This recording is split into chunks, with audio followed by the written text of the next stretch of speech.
Peut-être que tu es sur ton chemin d'éveil spirituel, que tes sens s'ouvrent, que tes capacités s'éclairent, mais qu'aussi tes traumas se révèlent, tes blocages sont mis en lumière, tes zones d'ombre sont éclairées, et c'est pas si facile que ce que t'attendais.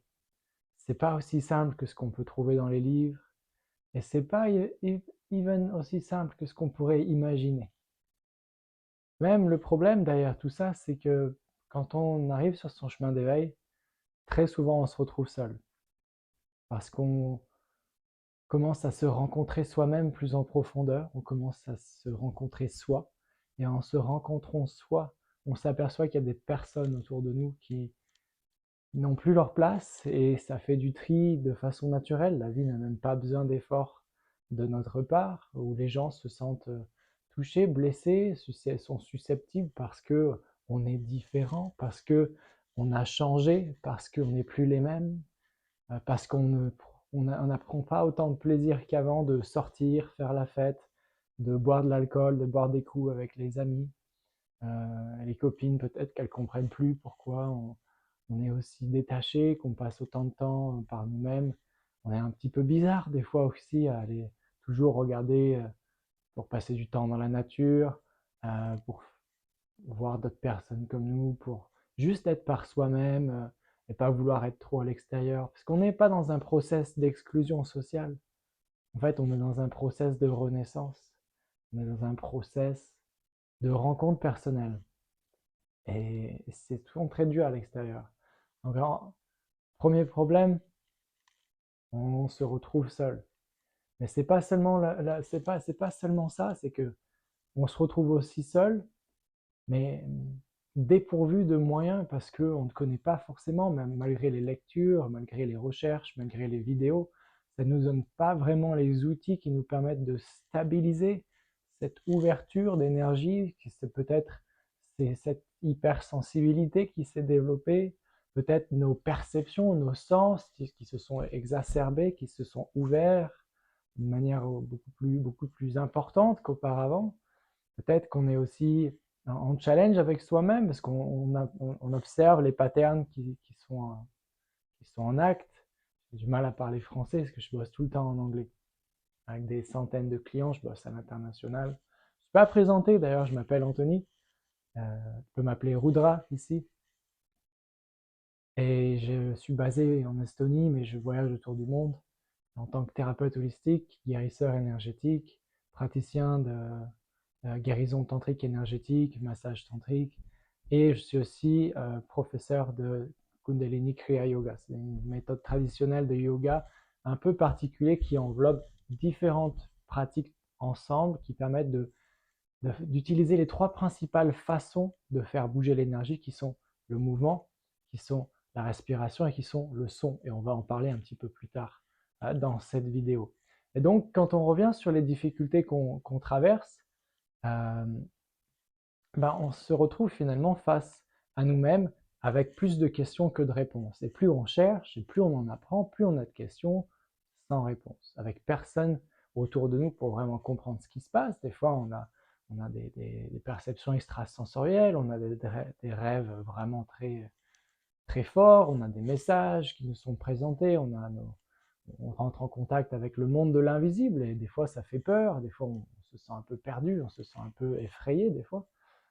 Tout ça, c'est des choses qui peuvent se passer et on ne sait pas trop à qui en parler, on ne sait pas trop quoi regarder, peu importe qu'on soit déjà sur ce chemin, qu'on soit même déjà praticien. Des personnes, la majorité, c'est soit des gens, des femmes qui sont dans leur début d'éveil spirituel et qui ont besoin de retrouver qui elles sont, de se reconnecter à leur essence divine, dans leur féminin sacré, dans leur polarité de façon équilibrée, dans leur pouvoir interne ou des personnes qui sont déjà sur ce chemin depuis un moment et qui sont même dans la transmission de ce message, qui sont thérapeutes, qui sont coachs, qui sont guérisseurs, qui sont dans dans le domaine du bien-être, dans le domaine de l'accompagnement avec les gens.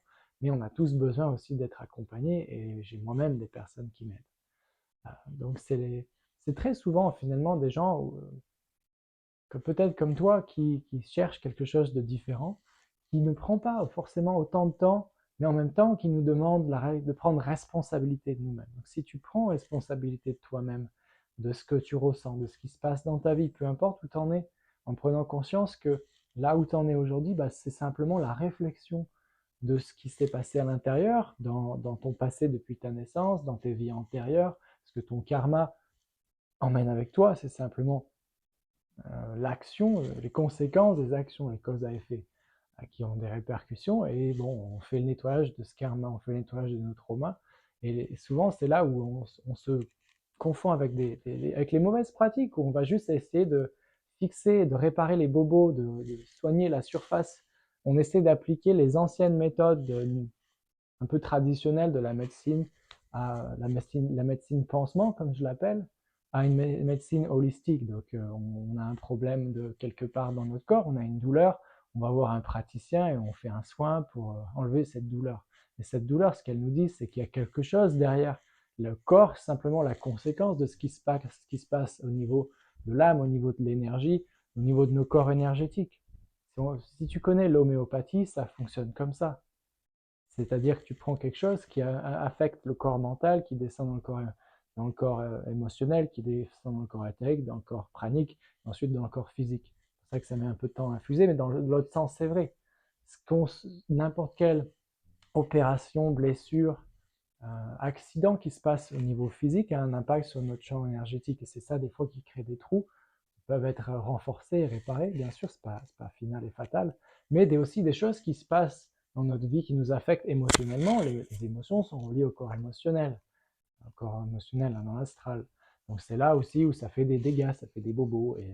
Et chercher à réparer les bobos énergétiques dans nos corps, énergétiques, praniques, éthériques, émotionnels, causal, even, mental, causal, et après bliss body, notre aura, avec des pansements physiques, forcément ça ne marche pas. Donc c'est avoir une approche holistique et comprendre qu'on ne peut pas appliquer la médecine traditionnelle dans l'état d'esprit de la médecine traditionnelle quand on se réveille spirituellement, quand on s'ouvre à d'autres dimensions de notre être, quand on connecte à une profondeur qui peut-être n'était pas accessible jusqu'à maintenant. Donc, en cherchant à fixer ce qu'on voit, ce qu'on perçoit comme étant un problème, c'est simplement la conséquence d'un autre problème bien plus profond. On ne regarde pas au bon endroit. Ensuite, on cherche à peut-être faire des choses par nous-mêmes. Des outils, il y en a plein. Voilà pour te donner un nouvel outil. Peut-être même que certaines choses que je vais te parler, tu connais. Mais ce n'est pas le fait de connaître, c'est comment est-ce qu'on s'en sert et qu'est-ce que ça fait sur notre corps, qu'est-ce que ça fait sur notre système, au niveau du corps, au niveau de l'âme, au niveau de l'esprit, tout ensemble, et tout ça relié d'une façon intrinsèque où tout est connecté. Avec le corps de l'énergie vitale de Kundalini. Peut-être certains ont eu des problèmes avec ça parce que ça a commencé à se réveiller de façon spontanée, mais le corps était rempli de trauma, le corps était rempli de blocages, et du coup, qu'est-ce que ça fait? C'est une énergie qui multiplie notre potentiel, c'est une énergie potentielle qui réside à l'intérieur du bas de notre colonne vertébrale, qui est prête à ascensionner vers le cœur, là où on peut avoir la descente de conscience qui se mélange et qui nous emmène cette fusion créant l'illumination, la libération, moksha, comme nous appellerions en Inde, en sanskrit. Peu importe le mot, la lumière a décidé de prendre des vacances, c'est pas grave. On continue ensemble. Le mot qu'on choisit est peu important, mais c'est de comprendre que peu importe que tu cherches à ascensionner spirituellement plus rapidement, bien que on est toujours à la bonne vitesse, au bon endroit, à faire les bonnes choses, mais des fois on est bloqué dans des boucles et on répète ces boucles encore et encore parce qu'on n'a pas compris la leçon, parce qu'on n'a pas fait confiance. On a eu les signes, on a eu les messages, on a eu la guidance, tout ce que tu veux de l'extérieur, du monde invisible, même de ce qui vient du physique. On n'a pas écouté, donc ça se répète et puis les problèmes s'aggravent et ça continue. Et ça nous emmène un peu plus profond, puis notre environnement nous reflète ça encore un peu plus. Des fois, on sait ce qu'il faut faire, on essaie même d'avancer dans ce sens-là, mais ça va doucement et c'est difficile et ça bouge pas. Bon, en vrai, ça bouge, mais c'est vrai qu'il y a des résistances. Donc, tout ça compris, ça aide pas. Et puis, quand on fait le ménage sur ce qu'il y a besoin, on libère le chemin. C'est comme s'il y avait des branches, des rochers, des troncs d'arbres. Bon, si on envoie un grand courant d'énergie, un grand courant d'eau, ça va pas marcher, quoi. Il faut dégager tout ça. Sinon, ça va s'encombrer, ça va faire un barrage. Il y a des castors qui vont venir y vivre. C'est la foire, tout va bien, on est content. Derrière tout ça, parce que finalement, ce que j'ai compris, moi, après chercher toutes ces années à faire beaucoup de travail expérientiel sur moi-même en termes de développement personnel, mais que maintenant je laisserai de côté plus pour dire le redécouvrement personnel, où on découpe, on enlève les couches qui sont inutiles, on désapprend ce qu'on a appris qui est le conditionnement opposé de ce qu'on est. On met le doigt sur ce qui était inconscient et ce qui est du coup, qui crée, comment on dit en français, euh, un schéma de réaction dans nos actions qui sont incontrôlables parce que notre vie est guidée 95% par le subconscient, l'inconscient, 5% par le conscient. Donc toutes nos décisions, nos actions peuvent avoir par la répétition, par différents procédés, un impact sur l'inconscient. Mais si on travaille avec l'inconscient directement, on a un plus gros impact. Et le subconscient, l'inconscient, je vais dire les deux à chaque fois parce que je ne sais plus lequel c'est qu'il faut dire. C'est pas grave.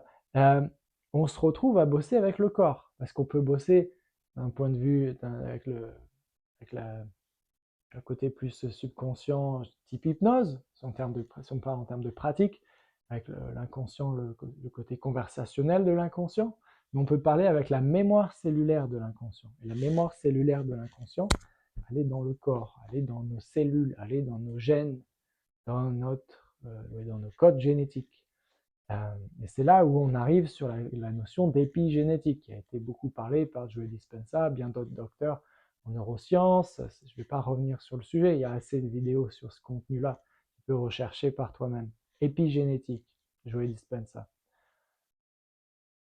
L'épigénétique, en bref, c'est la capacité à changer les conséquences d'un code qui apparemment... Le code génétique, c'est ce que... Avant, il disait, si tu hérites d'un certain gène de tes parents, ça va se répéter et c'est quelque chose que tu ne peux pas changer. Sauf que les recherches et les découvertes ont montré que c'est une petite partie de ce qui nous constitue et que ces gènes qui donc rentrent dans l'épigénétique peuvent être transformés, peuvent être reconditionnés. Donc le processus de pensée, le processus de croyance, les actions et les habitudes que l'on crée autour de cela participent à la reconditionnement de tout ça. Bon, le plus on a eu de difficultés, de situations traumatiques dans notre vie, le plus notre corps retient ces informations. Comment ça marche? On parlait d'énergie tout à l'heure. L'énergie, c'est fascinant. C'est comme ça que tout marche. C'est la source et la finalité de tout ce qui existe. Tout ce qui existe est énergie. Tu as sûrement déjà entendu ça. Qu'est-ce que ça veut dire? On prend un exemple. Quand tu étais petite, peut-être qu'il y a quelque chose, il y avait une situation, tu as vécu un moment très joyeux et tu voulais simplement le partager peut-être à un de tes parents. Ça, c'est l'énergie. Et l'énergie, je suis très joyeuse, je profite des fleurs, je cours après les papillons, je joue dans un champ, tranquille par moi-même, et puis je reviens à mes parents pour partager cette joie. Je dis quelque chose, je demande quelque chose. Donc l'énergie, c'est la boucle, ça tourne, ça tourne, ça tourne, ça tourne, ça tourne. Et là, je demande aux parents et je reçois quoi? Une réponse très froide. Ou peut-être la personne n'avait pas d'humeur et puis le parent ou la la mère ou le père, il te fout une claque et t'envoie à ta chambre parce que peut-être ce que tu as demandé c'était trop en lien avec quelque chose qui les dérange, qui les a un peu titillés dans leur inconfort inconscient, tu vois. Tu as parlé de plaisir, tu as parlé de quelque chose de tabou, tu as posé une question inconfortable. Et au lieu du coup d'être ouvert et capable de te recevoir émotionnellement, d'avoir ce féminin mature ou ce masculin mature, et donc pas inconscient et qui répond d'une façon complètement déplacée, ça t'a renvoyé bouler. Et donc l'énergie, au lieu de circuler normalement quand tu aurais eu cette réponse, ça t'aurait encore encouragé dans cette énergie et ça aurait continué de tourner. C'est une boucle positive. Là, ça s'est arrêté. Le nom, la claque, le renvoi dans ta chambre, ou peu importe ce qui s'est passé. Et ça peut être avec un parent, avec un professeur, à n'importe quelle occasion des situations. Tu t'en rappelles sûrement de plus que ce que je peux dire. Est-ce qu'on est d'accord, oui ou non? Oui, bon, on a tous vécu ça. Donc l'énergie, si elle s'arrête de circuler, c'est là où ça crée une interruption. Une interruption, c'est là où ça a une expérience traumatique. Un accident, On conduit, on a un accident de voiture, quelque chose qui passe, on est entre la vie et la mort, il y a une interruption d'énergie, c'est une expérience traumatique, le corps se rappelle parce qu'il y a une contraction. Donc ça nous renvoie aussi à la respiration, ça nous emmène gentiment sur comment ça marche finalement les trois piliers de l'énergie, de faire bouger l'énergie. Donc la faire bouger, ça veut dire libérer ce qui est bloqué, réouvrir ce qui est fermé, faire circuler ce qui est stagnant. Okay, la respiration, c'est un des trois. C'est un des piliers, c'est le principal. Si tu ne manges pas, tu peux survivre pendant 3 semaines. Si tu ne respires pas, tu peux survivre pendant 3 minutes. Donc revenons sur cet exemple derrière. Nous, ce qu'on veut faire d'ailleurs, c'est que si on identifie la situation qui nous traumatise, on s'en fout de s'en rappeler. À la limite, c'est juste comprendre qu'il y a eu une contraction musculaire. Ça a créé une expérience traumatique, on s'est contracté, et il y a eu une association mentale, donc c'est aussi là, important de ne pas bosser qu'à un seul niveau, mais à plusieurs niveaux, que je ne représente, comment on dit, deserve. Je ne mérite pas cet amour, je ne suis pas capable, je ne suis pas assez, je ne mérite pas, je n'ai pas le droit de ressentir du plaisir, je n'ai pas le droit d'être moi-même, je n'ai pas le droit de demander, je n'ai pas, pas toutes les restrictions. En gros, toutes les restrictions qui, par un moment intense où ta conscience était ouverte, où il y a eu de l'énergie qui circulait, ça t'a mis dans un état de choc potentiellement, ça s'est ancré dans ton corps, c'est une mémoire cellulaire qui s'est créée, qui donc a créé une protection. Qu'est-ce qui s'est passé? C'est qu'à partir de ce jour-là, tu t'es fermé, peut-être que tu t'es même t'as atténué toutes tes sensations, tes ressentis, tu es devenu insensible à un certain niveau, ou hypersensible à l'opposé, c'est-à-dire que n'importe quoi qui se passe, le corps envoie des signaux d'alerte alors qu'il n'y a pas grand-chose dans la situation du présent. Ça te fait te sentir anxieuse, ça te fait te sentir stressé, tu paniques, peut-être que même voilà, ça te fait te sentir fatigué, peu importe la réponse, comment on dit, physiologique de ce trauma, de cette mémoire cellulaire qui a été stockée en toi, ça crée une réponse. Ok? Donc cette réponse, c'est ce qui t'empêche d'être pleinement toi dans des situations où tu te dis mais pourquoi j'ai réagi comme ça? Parce qu'en s'éveillant spirituellement, ce qui se passe de façon très courante, c'est qu'on devient plus conscient. Donc plus conscient de ce qui se passe. Donc le piège, c'est qu'on devient plus conscient, on voit ce qui se passe, on a tendance à se juger. Donc ça renvoie sur des patterns, sur des boucles où on s'est aussi fait juger, on se juge soi-même, on se rabaisse soi-même, on ne s'autorise pas à blablabla, blablabla, blablabla. Okay, donc, on s'aperçoit de quelque chose, l'invitation, c'est d'observer ce quelque chose. C'est comme la vie, c'est comme un courant. J'aime bien parler des montagnes. Imagine, moi je suis des Alpes, il y a la montagne, il y a l'eau, il pleut, il y a la neige, il y a la neige. Après, la neige, elle fond, ça devient de l'eau, c'est des torrents, des rivières, ça descend. L'eau, c'est comme la vie. D'accord? L'eau, elle passe par différents états, elle se transforme en condensation, elle monte par les nuages, il pleut, il fait froid, ça neige, ça tombe sur les glaciers, ça tombe sur les sommets, au printemps ça fond. Enfin, ça fond, qu'est-ce qui se passe? L'eau, elle coule. L'eau, elle coule par elle-même. Donc là, il y a deux analogies en même temps, je ne sais pas par laquelle je vais commencer, je me perçois les choses, ça vient comme ça, c'est génial. Euh... ouais, doucement, s'il vous plaît, sur l'inspiration. Donc là, il y a deux choses. On n'a pas besoin, la nature, je vais revenir sur toi, la comparaison elle est simple. Il n'y a pas d'effort par la nature pour que l'eau se transforme de la neige en eau et qu'elle coule au printemps. Et elle descend, elle descend, elle descend. Si elle s'arrête, c'est uniquement parce qu'il y a un barrage. À Hautes-Alpes, ils ont fait un barrage à Serre-Ponçon. Bon, l'eau, elle s'arrête momentanément parce qu'ils font de l'électricité avec. Mais qu'est-ce que c'est? Le barrage, c'est quoi?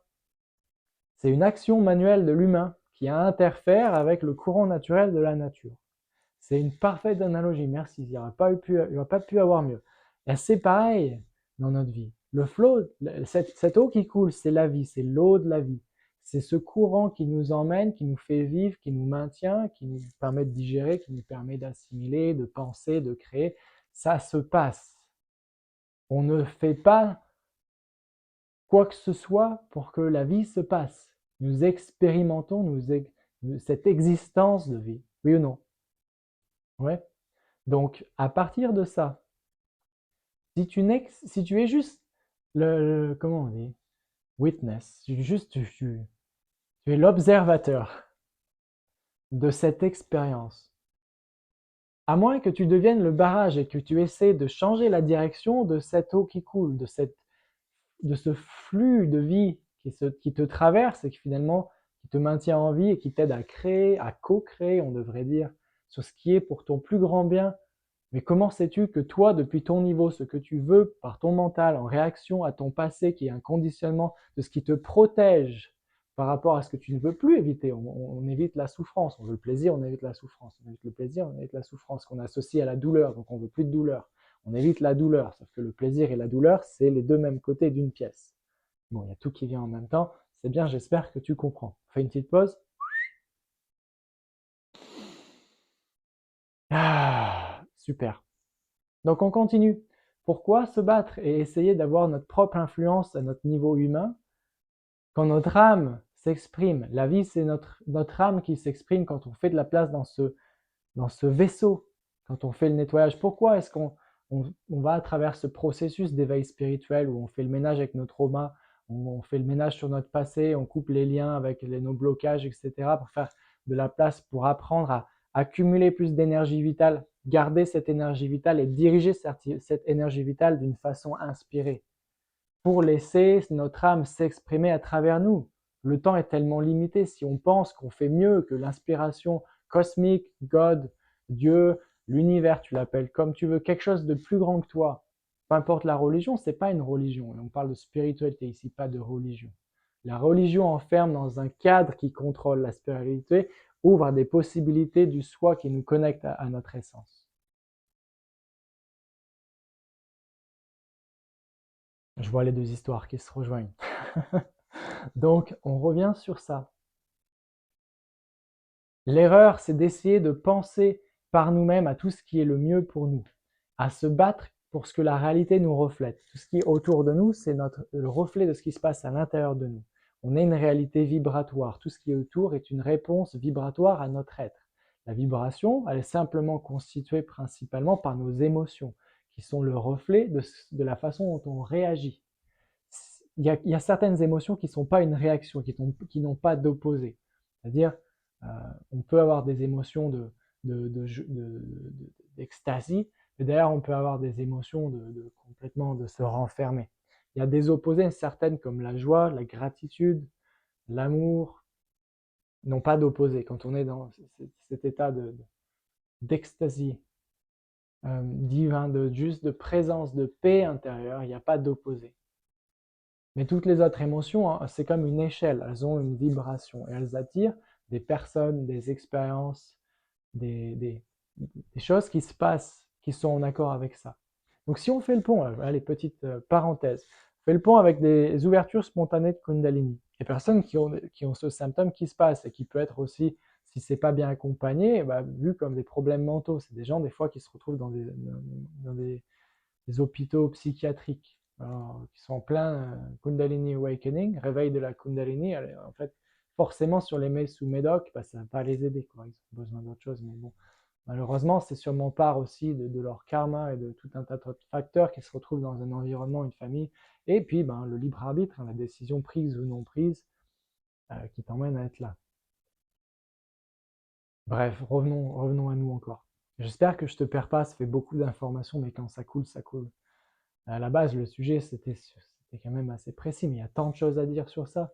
J'espère que tu comprends. Donc, là où, pour revenir sur le mécanisme, finalement, sur les étapes d'arriver à avoir quelque chose qui te soutient dans ce réveil de la Kundalini, la maîtrise, parce que c'est pas tant nous qui décidons, c'est nous qui nous faisons en tant que vaisseau de vie, en tant que observateur de la vie à travers nous, c'est une énergie vitale de création, d'accord? C'est pas nous qui déclenchons cette énergie, c'est une énergie dormante potentielle qui existe en nous. À partir de cette énergie dormante potentielle, ça se pointe pas comme ça se pointe par une pratique disciplinée ou comment dire, engagée envers soi-même et le divin en nous pour faire de l'espace, pour nettoyer, ouvrir, purifier, réveiller, harmoniser les chakras qui sont donc, là on va sur encore un troisième sujet, les centres énergétiques principaux du corps, les 7 chakras. Chaque chakra correspond à des organes, à des systèmes, le système nerveux, le système digestif, le système lymphatique, etc. etc.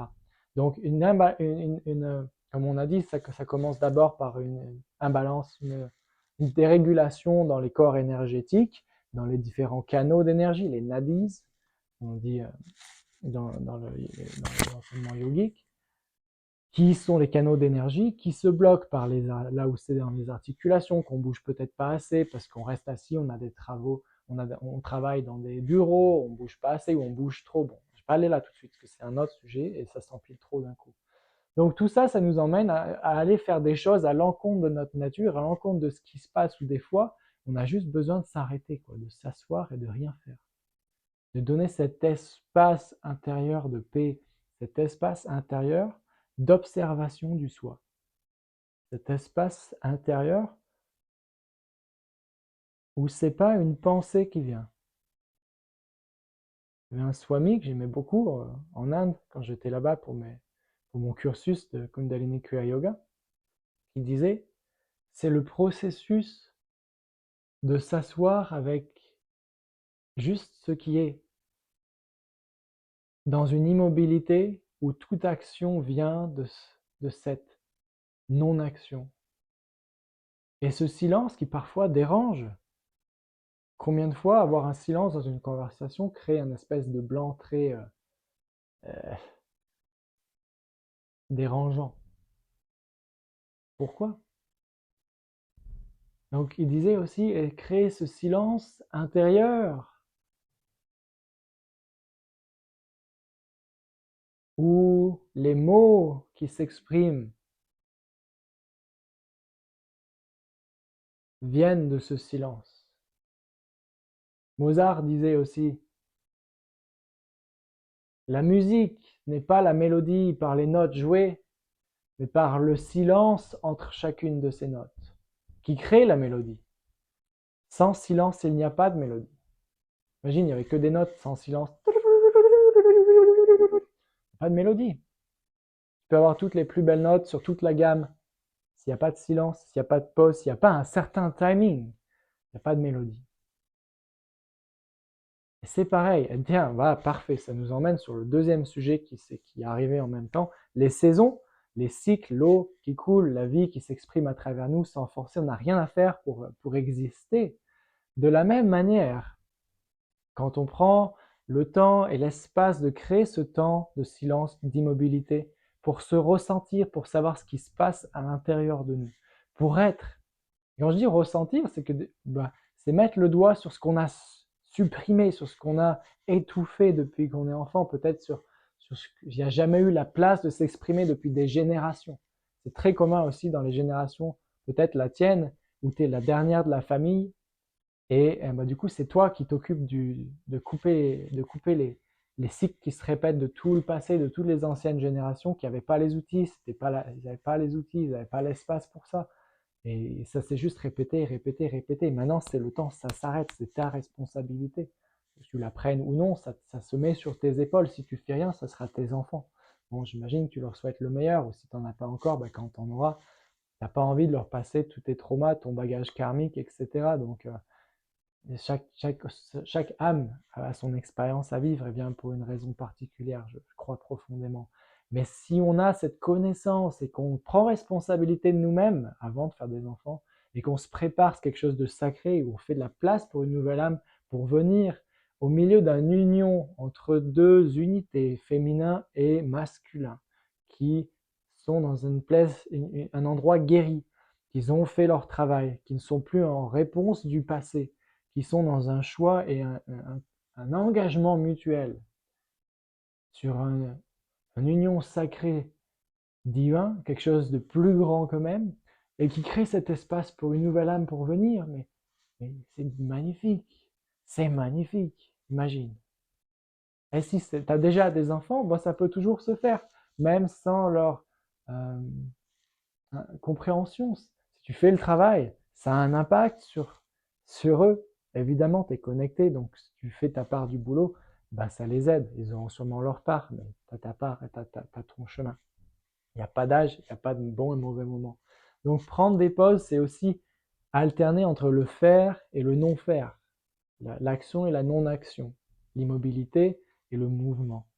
Donc ça nous emmène sur les saisons. Et les saisons, on parle macro-saison, micro-saison, macro-saison, la nature, micro-saison, tes cycles. Tu as moins de 50 ans, tu as encore tes cycles menstruels, tu as encore tes cycles menstruels, et puis chaque mois, c'est les saisons. Tu passes à travers l'hiver, à travers le printemps, l'été, l'automne, et ça recommence. La nature, elle passe à travers ces saisons naturellement. Pourquoi? Chaque saison apporte ses bénéfices et ses challenges, ou disons ses opportunités, on va le présenter comme ça.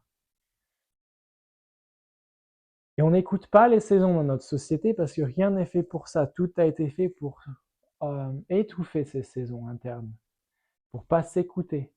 Tout a été fait pour enlever le côté sacré de ces saisons. Et là, je parle plus du féminin.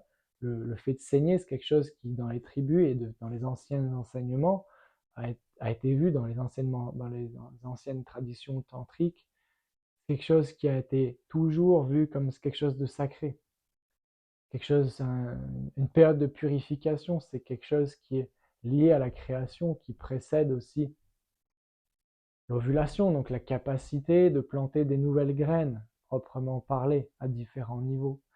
Des nouvelles graines dans notre esprit, des nouvelles graines dans notre vie, dans la capacité à recevoir, à être créatif, à ressentir plus et à relâcher, à faire sortir.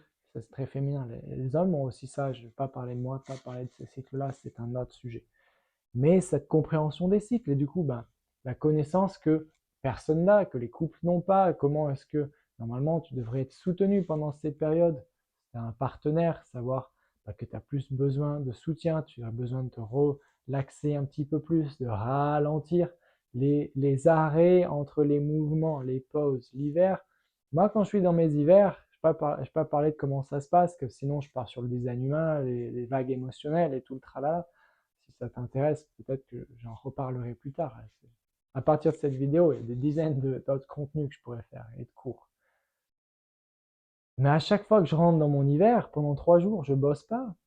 Ça se passe 3 fois par mois. Hein. Bon, je saigne pas, mais ça se passe 3 fois par mois. Je planifie rien la plupart du temps quand je suis en bas de vague. C'est mon hiver.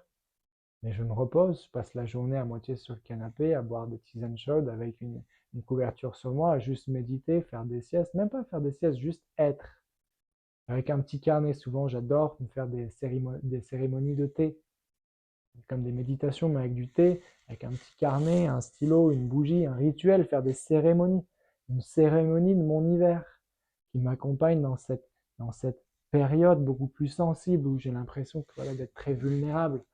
Et quand j'en parle avec quelques personnes qui savent, qui sont autour de moi, c'est le moment où tu n'as pas envie d'être dans le masculin, de devoir faire, de devoir gérer les choses. Donc, évidemment, pour arriver à profondément se relâcher, ça nécessite un niveau de connaissance, ça nécessite un environnement soutenant, ça nécessite une compréhension et une implication mutuelle des personnes autour, donc de la famille. Mais bon, voilà, c'est pareil, ça vient pas, c'est pas dans l'éducation, c'est pas dans la société, c'est pas commun. Donc, si tu viens dans ce chemin où tout s'ouvre et tu commences à te reconnecter à ça, bon, c'est une démarche personnelle.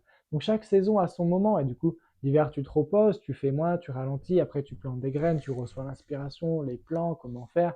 Et quand c'est tout est effervescent, ça bouillonne, là il y a l'énergie qui remonte, printemps, été, et là c'est la création, c'est parti, les actions, de l'énergie, tu en as à revendre.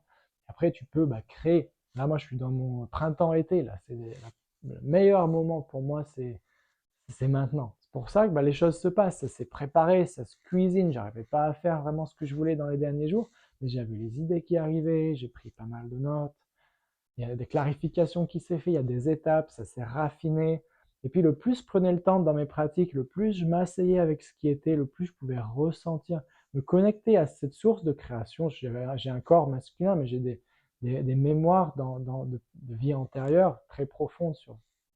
On va pas rentrer dans ce sujet, mais de prêtresses et puis d'accompagnantes, de guérisseuses de femmes, etc. J'ai eu des expériences mystiques, énergétiques, où j'avais la sensation d'être dans un corps de femme, mais c'est un autre sujet.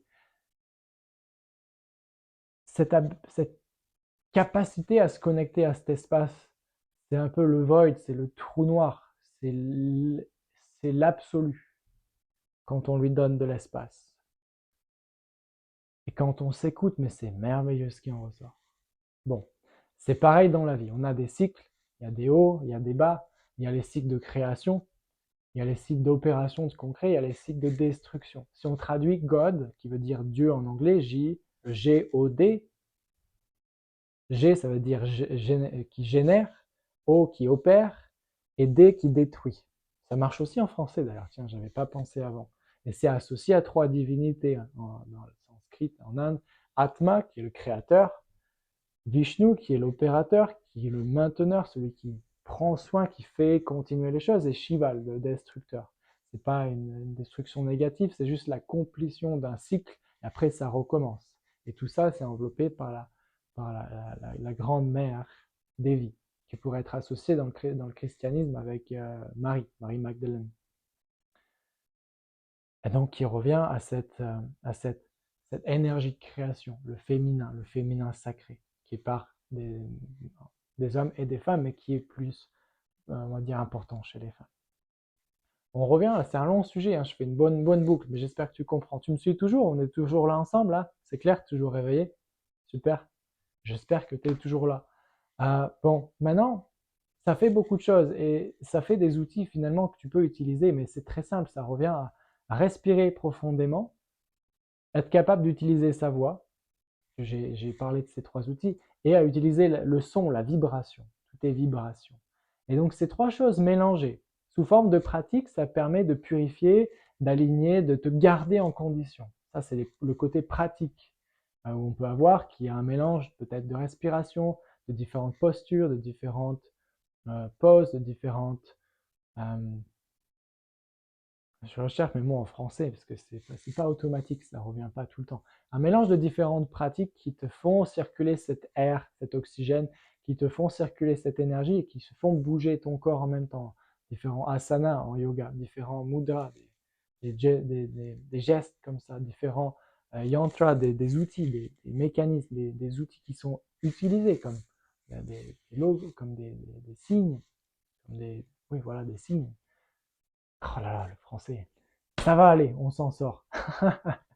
Et bon, tout ça, pour le côté trauma, libération des traumas, ben, ça revient à connecter avec son corps, pas être figé. Où est-ce qu'on ressent le plaisir, c'est où est-ce qu'on ressent la douleur. Comment est-ce que ça se passe si on connecte sur cet endroit avec ses hanches, si on prend le temps de se connecter, de respirer, d'aller plus en profondeur, de bouger ses hanches, de bouger ses articulations, de, de, de contracter ou relâcher certains de ses muscles, de respirer depuis le ventre, pas être tout le temps là, la petite poupée russe qui est super bien parce qu'en société, il faut se tenir droit, il faut avoir le ventre rentré, les femmes, il faut qu'elles soient toujours bien nickel, super et sexy. On s'en fout là, on relâche, on se connecte au corps. Le corps, c'est là où la connaissance, quand on lui donne la place et qu'on peut lui faire confiance, s'exprime. Et donc on respire par là pour connecter avec le système sympathique qui correspond à se calmer, à la digestion, au fait d'être dans un état neutre. Et quand on respire ici, souvent on est un peu en alerte, il y a une urgence, on doit courir, il y a quelque chose, et on est en stress, on est en anxiété. On respire vraiment d'une façon très contractée sur le haut du thorax, donc on veut redescendre cette respiration. Ça, c'est une respiration de base, tu peux pratiquer. Expirer, mettre un son dans ta gorge. Et ça, tu fais ça 10 minutes tous les matins. Tu connectes avec tes mains sur ton ventre, tu inspires par le nez, dans le ventre, dans le thorax, et tu expires par la bouche plus longtemps. Faire un son en même temps. Le matin, le soir, n'importe quel moment où tu as besoin de te calmer, revenir ici. Après, tu t'arrêtes, tu restes immobile, observer les pensées, méditer. Se concentrer. La méditation, c'est l'état qui vient par une conséquence de concentration. Concentrer sur ta respiration, juste ton corps, juste observer, juste tes sensations. Il y a différents points, on peut le faire de différentes manières. Et sur le son, parce que les cordes vocales, la mâchoire s'est connectée ici, au bas du ventre, et plus on est tendu ici, plus on est tendu là. Okay, si on est capable de vibrer aussi dans les cordes vocales en vibrant à partir du nombril, ben on vibre aussi le vagus nerve, le nerf vagal, le nerf vagal qui est le plus grand nerf du corps, qui aussi participe à cette réaction de stress post-traumatique où ça nous permet de le relaxer, de nous ramener dans un état de relaxation. Donc c'est pratique, c'est pas très compliqué, il y a plein de manières de le faire. Mais souvent, si tu ne sais pas comment, tu ne sais pas quand, tu ne sais pas dans quel ordre, tu ne sais pas aussi comment faire pour justement accéder à ces endroits où ton corps va te protéger, par ton subconscient va te protéger pour pas accéder, parce que c'est effrayant, tout ce qui est effrayant, tout ce qui te ramène à toucher le passé, le corps il veut pas y aller, mais il y a un moment, si tu es prête, c'est le moment d'y aller, c'est le moment de s'y attaquer, de s'y pencher et d'y aller avec courage et confiance que peu importe ce qui se passe, ça se passe parce qu'on est prêt et parce que c'est là où on est capable d'aller. Donc, simplement, si tu sens que c'est quelque chose que tu as besoin de faire, mais tu ne sais pas comment faire, je t'invite à rejoindre l'événement que j'ai mis en place, que je vais faire certainement une fois par mois. Et tu peux t'inscrire à la prochaine séance en cliquant sur le lien en dessous de cette vidéo. Tu vas pouvoir accéder, il y a une offre spéciale pour les 2 prochains jours. C'est une séance de guérison comment je l'appelle? Une cérémonie de guérison transformationnelle, énergétique et par la respiration.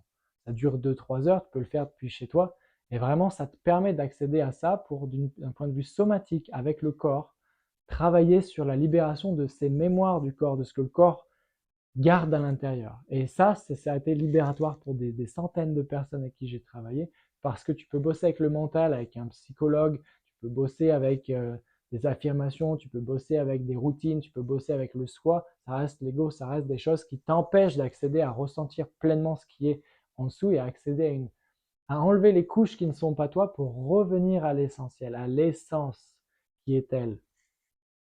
Ok? Donc ça se passe en dessous, c'est très simple. Tu vas voir la date et aussi sur la page. Il suffit de cliquer sur le lien, tu vas arriver sur une page qui te donne tous les détails avec comment ça fonctionne, comment te préparer, ça te donne toutes les étapes. Il suffit de cliquer sur le lien, après sur le bouton ou un lien sur la page, d'entrer tes informations sécurisées. Et tu auras le lien Zoom, ça se passe sur Zoom, donc tu as juste besoin d'avoir une paire d'écouteurs ou une bonne sono pour avoir le son correct. Être sûr de ne pas être dérangé, un endroit où tu peux t'allonger, où on peut te voir à la caméra. Et puis voilà, ça sera incroyable.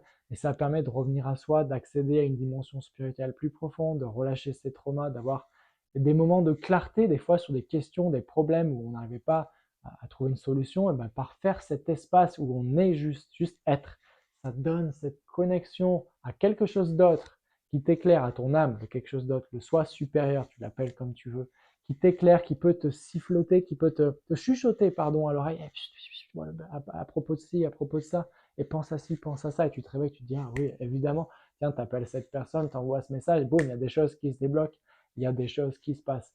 Il y en a bien plus, mais tu peux voir tout ça sur la page.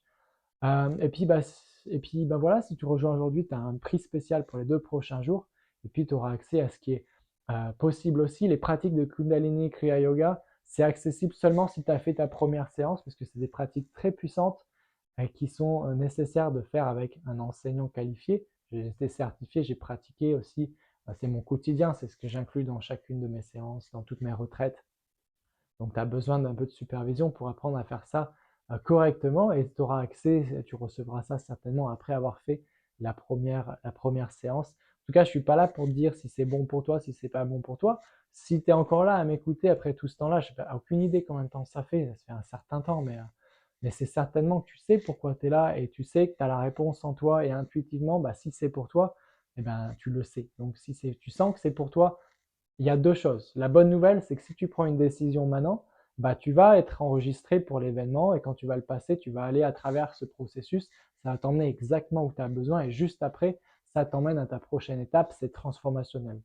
La mauvaise nouvelle, c'est que si tu as des doutes, tu hésites, tu sais pas, c'est nouveau, tu sais pas d'où je sors, tu sais pas s'y faire confiance, tu veux te poser 15 000 questions, peut-être tu vas pas t'enregistrer et peut-être que tu vas attendre encore et tes problèmes ils vont pas changer, ta vie elle va pas changer parce qu'on peut pas espérer des résultats différents en faisant des actions similaires qui viennent d'un même schéma de pensée. Donc peut-être que ça fait peur, mais tu sais, il y a 2 types de peur. Il y a la peur paralysante qui t'empêche de faire les choses, ça te prend au corps, ça te prend aux tripes et tu es là, oh non, oh non, non, et tu es trop effrayé, bon tu t'enfuis, hein, tant pis. Une autre fois, c'était pas pour toi. Et tu as la petite peur, tu sais, ça chatouille dans le plexus solaire, ça te chatouille dans le ventre un petit peu, tu sens que, oh, je sais pas ce que c'est peut-être nouveau, mais je sens que c'est pour moi. Ça m'a fait ça plein de fois dans ma vie, et ça a été toujours un magnifique cadeau. Un des gros, c'était l'Inde. C'était un peu, tu vois, c'est quelque chose d'important quand tu fais le pas d'aller en Inde. Souvent on dit l'Inde t'appelle quand tu es prêt. Bon, bah, c'était le cas. Il y a tellement de choses qui se sont passées là-bas. Je ne peux pas te détailler tout ça ici. C'était incroyable. Mais ça m'a transformé profondément. Et au moment de booker l'avion, de réserver la formation, réserver ce que j'allais faire là-bas, etc. Ouais, j'avais ces petits picotements dans le ventre. Mais tu sais, on a tout ça sur des moments où on sait que c'est important pour nous et qu'on va se transformer. Bon, bah, je peux pas, enfin, tu sais mieux que moi. Et puis, ben, dans tous les cas, même si tu décides de pas nous rejoindre aujourd'hui, ou peut-être que tu peux pas, je sais pas, je sais pas pour quelle raison. Je te remercie de m'avoir écouté jusqu'à maintenant. C'était un plaisir de partager ce moment avec toi. Et puis, on va se retrouver dans les prochaines lettres email de la Rudra Academy. Et puis, ben, j'espère te voir une autre fois et puis entendre parler de toi. Et d'ailleurs, sens-toi libre de partager tes problématiques. Peut-être qu'il y a un email, je t'enverrai un email pour te poser cette question. Je suis toujours curieux de savoir où est-ce que les gens y sont quand ils rentrent dans mon univers. C'est quoi leur problématique principale? Qu'est-ce qu'ils ont déjà essayé? Pourquoi ça n'a pas marché? Qu'est-ce qu'ils recherchent? Parce que je bosse beaucoup en anglais, mais pour l'instant, c'est la seule chose que je fais en français.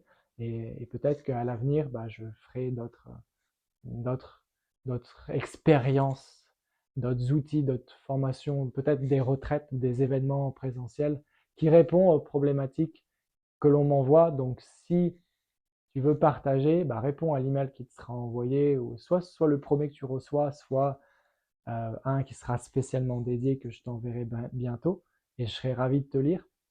Et puis, bah, prends soin de toi avec tout mon amour.